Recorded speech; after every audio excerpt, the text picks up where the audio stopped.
ಈಗ ಬರ್ತಾ ಇರುವಂತಹ ಒಂದು ಬ್ರೇಕಿಂಗ್ ನ್ಯೂಸ್. ಜಮ್ಮು ಏರ್ಪೋರ್ಟ್ ಬಳಿ ಭಾರೀ ಸ್ಫೋಟ ಸಂಭವಿಸಿದೆ. ಗಡಿಯಲ್ಲಿ ಅಪ್ರೋಚಿಸಿದ ಗುಂಡಿನ ದಾಳಿ.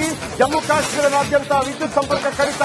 ಒಂದು ರೀತಿಯಲ್ಲಿ ಆ ತರ ಸ್ಟ್ರೈಕ್ ಆದಾಗ ಎಲ್ಲ ವಿದ್ಯುತ್ ಕಡಿತ ಮಾಡಲಾಗುತ್ತೆ. ನಿಮಗೆ ನಿನ್ನೆ ಕೂಡ ಗೊತ್ತಿದೆ, ರಾತ್ರಿ 1:44 ಹೋದಂತ ಕರೆಂಟ್ ಬೆಳಗ್ಗೆ 4:44 ಬಂದಿತ್ತು. ಜಮ್ಮು ಏರ್ಪೋರ್ಟ್ ಬಳಿ ಭಾರೀ ಸ್ಫೋಟ. ನೋಡಿ, ಅದರ ದೃಶ್ಯಾವಳಿ ಕಾಣಬಹುದು ನೀವು. ಜಮ್ಮು ಏರ್ಪೋರ್ಟ್ ಬಳಿ ಭಾರೀ ಸ್ಫೋಟ. ಎಲ್ಲ ಕರೆಂಟ್ ತೆಗೆಯಲಾಗಿದೆ. ಈಗಾಗಲೇ ನಾವು ಹೇಳ್ತಾ ಇದ್ದೀವಿ, 12 ಕಡೆ ಅಟ್ಯಾಕ್ ಮಾಡಿದೆ ಭಾರತ ಡ್ರೋನ್ ಮುಖಾಂತರ. ಈಗ ಜಮ್ಮು ಏರ್ಪೋರ್ಟ್ ಬಳಿ ಬಹಳ ದೊಡ್ಡ ಒಂದು ಸ್ಫೋಟ ಕಾಣ್ತಾ ಇದೆ. ಅಪ್ರಚೋದಿತ ಗುಂಡಿನ ದಾಳಿ ಅಂತ ಹೇಳಲಾಗ್ತಾ ಇದೆ ಪಾಕಿಸ್ತಾನದ ಕಡೆಯಿಂದ. ನಮ್ಮ ಬಳಿ ಇರುವಂತಹ S-400 ಅಲರ್ಟ್ ಆಗಿ ನಿಂತಿದೆ. ಇನ್ನೂ ಕೂಡ ನಾವು ನೌಕಾದಳವನ್ನ ಬಳಸಿಕೊಂಡಿಲ್ಲ ವೀಕ್ಷಕರ ನೆನಪಿಡಿ. INS ವಿಕ್ರಾಂತ್ ಮೂಲಕ ರಫೇಲ್ ಮುಖಾಂತರ ಕೂಡ ಪಾಕಿಸ್ತಾನವನ್ನು ಸದೆಬಡಿಯೋದಕ್ಕೆ ದೊಡ್ಡ ಅವಕಾಶಗಳಿದೆ. ಅವಕಾಶಗಳಿಗಾಗಿ ಭಾರತ ಕಾಯ್ತಾ ಇದೆ. ಸ್ಫೋಟದ ಸದ್ದು ಕೇಳ್ತಾ ಇದೆ ಅನ್ನುವಂತ ಸುದ್ದಿ. ಸ್ಫೋಟದ ಸದ್ದು ಅಂದ್ರೆ ಈ ಕ್ಷಣಕ್ಕೆ ಮಾತ್ರ. ಇವತ್ತು ಬೆಳಗ್ಗೆ ಕೂಡ ನೀವು ಗಮನಿಸಬಹುದು, ಲಾಹೋರ್ನಲ್ಲಿ ಸದ್ದುಗಳಾದಾಗ ಪಾಕಿಸ್ತಾನ ಏನ್ ಹೇಳ್ತು ಅಂತಂದ್ರೆ, ನಾವು ಹೊಡೆದು ಹಾಕಿದ್ದೀವಿ ಅಂತ ಹೇಳಿ. ಆಮೇಲೆ ಮಧ್ಯಾಹ್ನ ಹೊತ್ತು ಗೊತ್ತಾಯ್ತು, ಹೊಡೆದದ್ದು ಅವರಲ್ಲ, ನಾವು ಅವ್ರಿಗೆ ಹೊಡೆದದ್ದು ಅಂತ. ಜಮ್ಮು ಏರ್ಪೋರ್ಟ್ ಒಂದು 20 ಅಕ್ಕಪಕ್ಕದಲ್ಲಿರುವಂತಹ ಎಲ್ಲ 20 ಏರ್ಪೋರ್ಟ್ಗಳನ್ನು ಬಂದ್ ಮಾಡಲಾಗಿದೆ. ಎಲ್ಲವನ್ನು ಕೂಡ ಸೈನ್ಯ ತನ್ನ ವಶಕ್ಕೆ ತೆಗೆದುಕೊಂಡಿದೆ ಮತ್ತು ಅವರಿಗೆ ಆದೇಶ ಇದೆ. ಸೈನ್ಯ ಮತ್ತು ಸೇನಾಧಿಕಾರಿಗಳು ಏನ್ ಹೇಳ್ತಾರೆ ಅದನ್ನು ಕೇಳಿ ಅನ್ನುವಂಥದ್ದು. ಜಮ್ಮು ಏರ್ಪೋರ್ಟ್ ಬಳಿ ಭಾರೀ ಸ್ಫೋಟದ ಸದ್ದು ಕೇಳಿ ಬಂದಿದೆ. ಇದು ಈ ಕ್ಷಣದ ಬಿಗ್ ಬ್ರೇಕಿಂಗ್ ನ್ಯೂಸ್.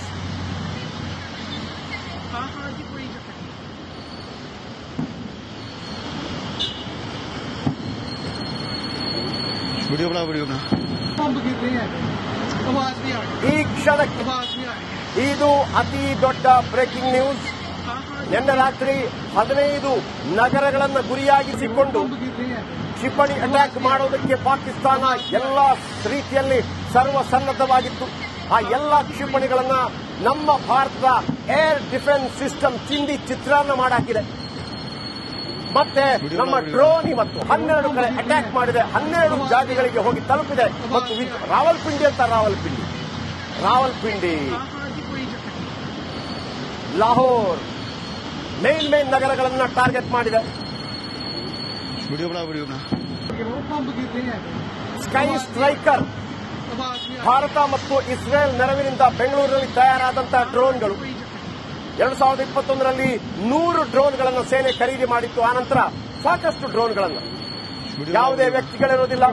ಇಲ್ಲಿಂದ ಕರೆಕ್ಟ್ ಆಗಿ ಜಾಗವನ್ನು ಸೆಟ್ ಮಾಡಿ ಕಳಿಸಲಾಗುತ್ತೆ.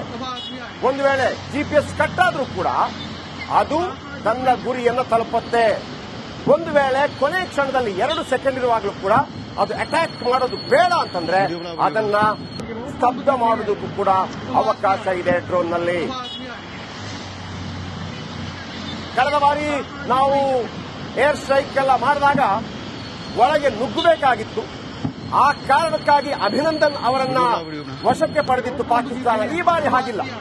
ಒಂದೇ ಒಂದು ಹೆಜ್ಜೆ ನಾವು ಗಡಿ ದಾಟಿಲ್ಲ ಈ ಬಾರಿ. ಅಂದ್ರೆ ಡ್ರೋನ್ಗಳು ದಾಟಿದೆ, ಒಂದೇ ಒಂದು ಹೆಜ್ಜೆ ದಾಟಿಲ್ಲ.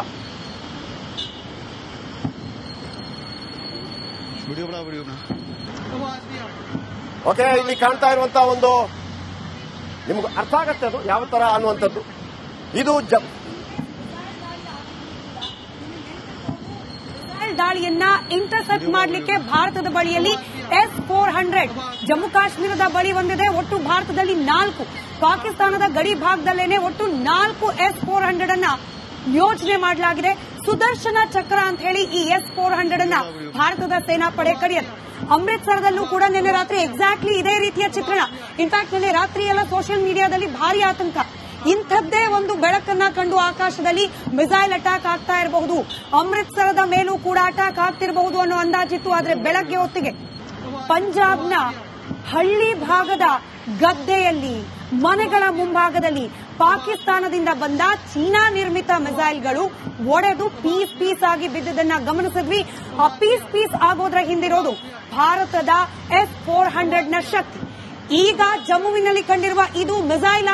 ಈ ಮಿಸೈಲ್ ಇನ್ ಕೇಸ್ ಪಾಕಿಸ್ತಾನದ ಕಡೆಯಿಂದ ಬಂದಿದ್ದಾದ್ರೆ ಭಾರತದ S-400 ಈಗ ಬರ್ತಿರೋ ಮಾಹಿತಿ, ಇದು ಭಾರತೀಯ ಸೇನಾಪಡೆ, ಭಾರತೀಯ ವಾಯುಪಡೆಯಿಂದ ಪಾಕಿಸ್ತಾನದ ಡ್ರೋನ್ ಅನ್ನ ಹೊಡೆದು ಹಾಕ್ತಾ ಇರುವ ದೃಶ್ಯ.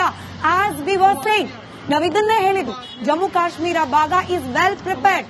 ಪಾಕಿಸ್ತಾನದಿಂದ ಆಗುವಂತಹ ಇಂಥ ಅಪ್ರಚೋದಿತ ಕುಚೇಷ್ಟೆ ಅನಿಸುವಂತಹ ದಾಳಿಯನ್ನ ಅಲ್ಲೇ ಹೊಡೆದು ಉರುಳಿಸಲಿಕ್ಕೆ ಭಾರತ ಸರ್ವಸನ್ನದ್ಧವಾಗಿದೆ. ಸ್ಮಿತಾ ಒಂದು ಮಾತನ್ನು ಹೇಳ್ತಾ ಇದ್ರು, S-400 4 ನಿಯೋಜನೆ ಮಾಡಲಾಗಿದೆ. ಈಗ ಇದು ಪಾಕಿಸ್ತಾನದಿಂದ ಬಂದಂತಹ ಡ್ರೋನ್ ಅನ್ನ ಅದೇ S-400 ಹೇಗೆ ಉರಿದು ಮುಕ್ಕಿ ತಿಂತಾ ಇದೆ, ಆ ಕಾರಣಕ್ಕಾಗಿ ಸೌಂಡ್ ಆಗ್ತಾ ಇದೆ. ಅದರರ್ಥ ಪಾಕಿಸ್ತಾನ ಈಗಲೂ ಕೂಡ ಬುದ್ಧಿ ಕಲಿತಿಲ್ಲ, ಈಗಲೂ ಕೂಡ ಡ್ರೋನ್ ಅನ್ನು ಕಳಿಸಿದ್ದಾರೆ. ಅವರು ನಿನ್ನೆ ಕಳಿಸಿದಂತಹ ಕ್ಷಿಪಣಿಗಳೆಲ್ಲ ಮಂಗ ಮಾಯ ಆಗೋಗಿದೆ. ಹಾಗಾಗಿ ಭಾರತ 12 ಕಡೆ ಡ್ರೋನ್ ಬಳಸಿದ ಕಾರಣಕ್ಕಾಗಿ ಅವರು ಕೂಡ ಡ್ರೋನ್ ಬಳಸುವಂತ ಪ್ರಯತ್ನ ಮಾಡಿದ್ರು. ಅದನ್ನ ಅಟ್ಯಾಕ್ ಮಾಡ್ತಾ ಇರುವಂತಹ ದೃಶ್ಯ ಇದು ಭಾರತ ಸೇನೆ ಮಾಡ್ತಾ ಇರುವಂತಹ ದೃಶ್ಯ.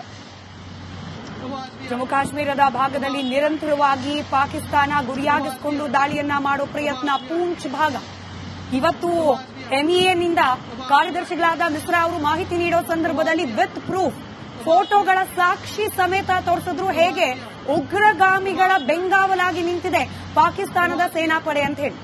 ಅದೇ ಸಂದರ್ಭದಲ್ಲಿ ಜಗತ್ತಿಗೆ ತಿಳಿಯೋ ಹಾಗೆ ಹೇಳಿದ್ರು, ಪಾಕಿಸ್ತಾನ ಭಾರತದಿಂದ ಮಿಲಿಟರಿ ಕ್ಯಾಂಪ್ಗಳ ಮೇಲೆ ಅಟ್ಯಾಕ್ ಆಗಿಲ್ಲ, ಸಾರ್ವಜನಿಕರ ಮೇಲೆ ಅಟ್ಯಾಕ್ ಆಗಿಲ್ಲ, ಆಗಿರೋದು ಉಗ್ರರ ಮೇಲೆ. ಆದ್ರೆ ಪಾಕಿಸ್ತಾನ ತನ್ನ ಸೇನಾಪಡೆಯ ಮೂಲಕ ಉತ್ತರ ಕೊಡ್ತಾ ಇದೆ ಭಾರತದ ಉಗ್ರವಾದಿಗಳ ವಿರುದ್ಧದ ಹೋರಾಟಕ್ಕೆ.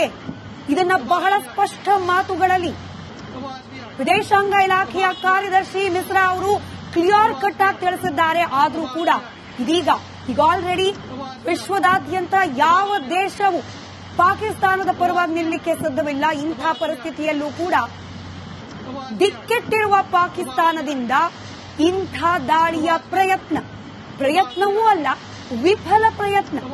ಮತ್ತೆ ಮತ್ತೆ ಪಾಕಿಸ್ತಾನ ಹಾಗೆ ಪಾಕಿಸ್ತಾನದ ಸೇನೆ ಇಟ್ಸ್ ಅ ಫೇಲ್ಯೂರ್ ಸಿಸ್ಟಮ್ ಅನ್ನೋದನ್ನ ಸಾಬೀತುಪಡಿಸಿಕೊಳ್ತಾ ಇದೆ. ಅದರ ಜೊತೆಗೆ 81% ಶಸ್ತ್ರಾಸ್ತ್ರಗಳು ಇರೋದು ಪಾಕಿಸ್ತಾನದಲ್ಲಿ. ಚೀನಾ ಕೂಡ ಅಂತಾರಾಷ್ಟ್ರೀಯ ಮಟ್ಟದಲ್ಲಿ ಬೆತ್ತಲಾಗ್ತಾ ಇದೆ. ಯಾಕೆಂತಂದ್ರೆ ಚೈನಾ ಸೆಟ್ ಅದೇ ಕೊಡ್ತಾ ಇದ್ದಾರೆ ಅಂತೇಳಿ ಅನೇಕ ರಾಷ್ಟ್ರಗಳು ಈ ಹಿಂದೆ ಕೂಡ ಕಂಪ್ಲೇಂಟ್ ಮಾಡಿತ್ತು.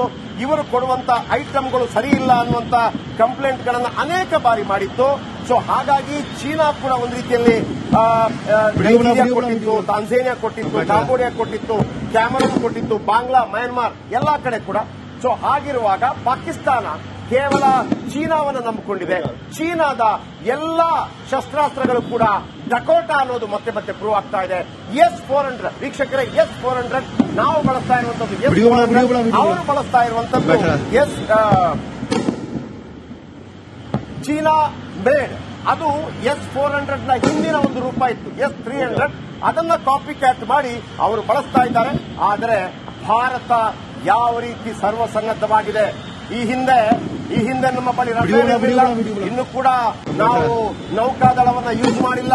ಕಡಲಿನಿಂದ ಕೂಡ ನಾವು INS ವಿಕ್ರಾಂತದ ಮೂಲಕ ವಿಶೇಷವಾಗಿ ನಾವು ರಫೇಲ್ ಅಟ್ಯಾಕ್ ಮಾಡೋದಕ್ಕೆ ನಮಗೆ ಅವಕಾಶ ಕೂಡ ಇದೆ. ಈಗ ಇಲ್ಲಿ ಕಾಣ್ತಾ ಇದೆಯಲ್ಲ, ಇದು ಪಾಕಿಸ್ತಾನದಿಂದ ಬಂದಂತ ಡ್ರೋನ್ ಅನ್ನ ನಮ್ಮ S-400 ಉರುಳಿಸುವ ದೃಶ್ಯ.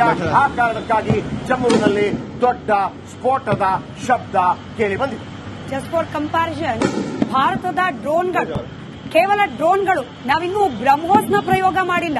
ಡ್ರೋನ್ಗಳು ನುಗ್ಗಿರೋದು ಪಾಕಿಸ್ತಾನದ ಹೃದಯ ಭಾಗಕ್ಕೆ. ಲಾಹೋರ್, ರಾವಲ್ಪಿಂಡಿಯನ್ನ ಹೊಡೆದುರುಳಿಸಿ ಬಂದಿದೆ ಭಾರತದ ಡ್ರೋನ್. ಆದರೆ ಪಾಕಿಸ್ತಾನದ ಡ್ರೋನ್ ಜಮ್ಮು ಕಾಶ್ಮೀರದ ಅಖ್ನೂರ್ ಬಳಿಯಲ್ಲಿ, ಜಮ್ಮು ಕಾಶ್ಮೀರದ